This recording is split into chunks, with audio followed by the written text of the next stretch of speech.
আসসালামু আলাইকুম। আজের এসব চ্যানেলে সবাইকে স্বাগত জানাচ্ছি। আজকে রান্না করব আমার খুব পছন্দের একটি খাবার, সবজির পোলাও।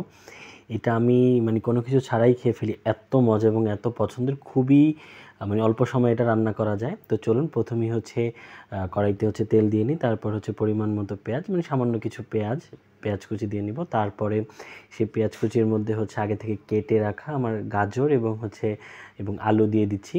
তো এগুলো হচ্ছে আমি হালকা করে হচ্ছে ভেজে নেব। তো পুরোপুরি ভেজে নিয়ে কিছুটা সময় নিয়ে ভাজবো, যেন এটা কিছুটা সিদ্ধ হয়ে যায়। যেহেতু গাজর আছে, গাজর সেদ্ধ হতে কিছুটা সময় লাগে।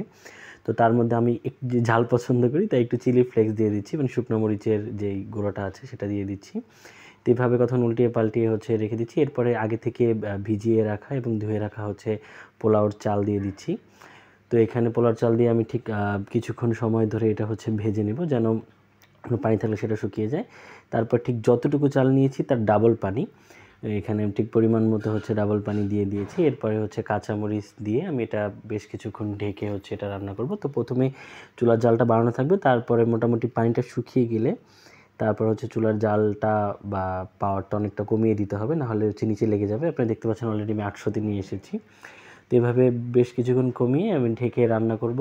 তো প্রায় আমার রান্নাটা হয়ে গিয়েছে অলমোস্ট। এতে লবণও দিয়েছিলাম, হয়তোবা সেটা কোনো কারণে ভুল হয়ে গিয়েছে। দেখেন খুবই ঝুরঝুরে এবং খুবই মজা হয়েছে। এটা আমি আসলে কোনো কিছু ছাড়াই খেয়ে ফেলি। এটা আমার এত পছন্দের একটি খাবার, বলার বাইরে। তো এটার সাথে খাওয়ার জন্য হচ্ছে একটা ডিম পোচ করে নিব। ডিম পোচ আমার বরাবরই অনেক প্রিয়।